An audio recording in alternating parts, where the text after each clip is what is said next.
Greater Warangal municipal corporation పరిధిలో 169 స్వచ్ఛ ఆటోలు 66 డివిజన్ల నుంచి చెత్త సేకరిస్తున్నాయి. 4 నెలల నుండి స్వచ్ఛ ఆటో కార్మికులకు వేతనాలు చెల్లించకపోవడంతో కార్మికులు ఆందోళన పట్టారు. కార్పొరేషన్ అధికారులు తీరుల పట్ల ఆగ్రహం వ్యక్తం చేస్తున్నారు. సమయానికి వేతనాలు ఇవ్వకపోవడంతో బ్యాంకులు ఆలస్యమై ఇతర లోన్లు రావడం లేదని, గతంలో ఇంటికి 60 రూపాయలు చెత్త పన్ను సేకరిస్తున్నామని అధికారులు ఇప్పటి వరకు పట్టించుకోవడం లేదని, తక్షణమే చెల్లించాలని, అప్పటి వరకు ఆటోలు తీసేది లేదని కార్మిక సంఘం నాయకులు తెలిపారు.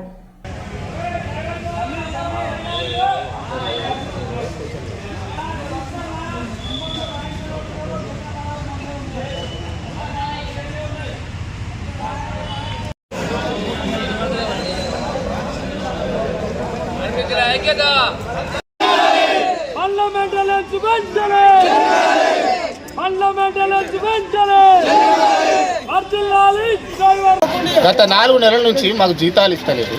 జీతాలు ఇవ్వకపోవడం వల్ల మా కుటుంబాలు రోడ్డు మీద పడి, మాకు బండ్లకు మెయింటెనెన్స్ రిపేర్ చేయించుకోవడానికి పైసలు లేక బయట ఎక్కడైనా ప్రైవేట్ అప్పులు తెచ్చుకోవడానికి పోయినా కూడా ఆ బ్యాంకులకు లోన్లు ఉండి బ్యాంకు లోన్ ద్వారా బండి తీసుకున్నాం కాబట్టి ఆ ఇన్స్టాల్మెంట్ మున్సిపాలిటీ చెల్లించవలసిన 60 నెలల చెల్లించవలసిన ఇన్స్టాల్మెంటు 72 నెలలు అయినా కూడా కంప్లీట్ చేయకోకుండా వాళ్ళు దాంట్లో బ్యాంకులో మైనస్ బ్యాలెన్స్ అయిపోయి కనీసం మాకు ప్రైవేట్ బ్యాంక్ కూడా ₹1 ఫైనాన్స్ అప్పు ఇచ్చే పరిస్థితి లేని పరిస్థితిలో బండ్లు నడపలేకనే బండ్లు తీసుకొని వచ్చినాం. ఈ బండ్లు కూడా మేము కావాలని కోరుకోలేదు, మున్సిపాలిటీ ఇప్పించింది కాబట్టి మా పేరు మీద రిజిస్ట్రేషన్ బండ్లే అయినప్పటికీ కూడా మాకు ఆ బండ్లతో రిపేరు మెయింటెనెన్స్ ఇన్ని రోజులు పనిచేసినందుకు మాకు జీతాలు కూడా రాని పరిస్థితిలో బయట ఎవ్వరు ఇస్తలేరు కాబట్టి ఆ బండ్లను తీసుకొని ఆఫీస్కి రావడం జరిగింది.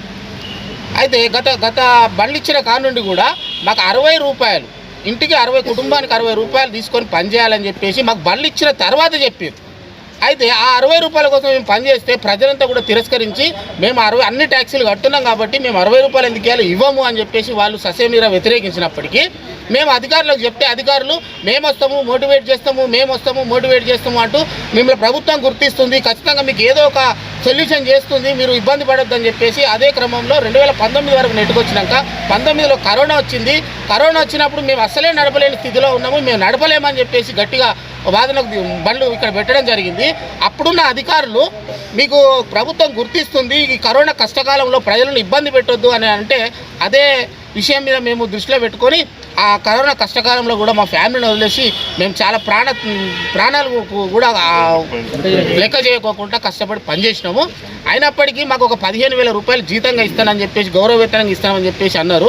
అప్పటి నుండి ఇప్పటి వరకు ఆ జీతం కూడా నెలంతా పనిచేసుడు నెల తిరగడము. మాతో పాటు ఉన్న పిహెచ్ వర్కర్లు ఉన్నారు, వాళ్లకు నెలకు ఫస్ట్ తారీఖు నుంచి 10 తారీఖులో వాళ్ళకు జీతాలు పడితే మాకు మాత్రము ఎప్పుడో వాళ్ళకి దోచినప్పుడు ఒక నెల వేసుడు, మేము నెలంతా తిరగంగా మళ్ళీ ఇంకొక నెలకి వేసుడు జీతాలు. ఈ రకంగా మాకు అప్పటి నుంచి కూడా సక్రమంగా జీతాలు ఇవ్వకోకుండా ఇప్పుడు 4 నెలల జీతం మాకు ఇక్కడ ఉన్నదంతా ఎస్సీలమే ఎక్కువ ఉన్నాం. మాకు ఒక పెద్ద పండగ క్రిస్టియన్ పండగ క్రిస్మస్ కూడా జీతం ఇవ్వలేదు. ఇప్పుడు మళ్ళీ పండుగ సంక్రాంతి వచ్చింది, ఈ సంక్రాంతికి కూడా జీతం ఇవ్వమని చెప్పి నిన్న అడిగితే సార్ని అడిగితే మీకు 2 నెలల చెక్ అయిపోయిందని చెప్తున్నారు. కానీ ఆ బ్యాంకులో ఉన్న మైనస్ బ్యాలెన్స్ వల్ల వీళ్ళు మాకు జీతం ఆ చెక్ వేసినా కూడా ఆ మైనస్లకు వాళ్ళకే వెళ్ళిపోతాయి.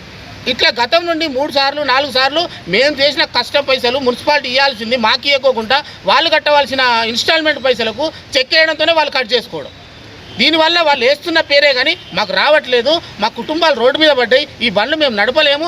దయచేసి మున్సిపాలిటీ ఇప్పటికైనా మేము వాళ్ళ మీద డిమాండ్ చేయట్లేదు వాళ్ళను, ఎందుకంటే కోరుతున్నాం మాకు ఇప్పటికైనా కూడా మేము 169 మందిమి కాదు, మా కుటుంబాలు మేము వ్యక్తుల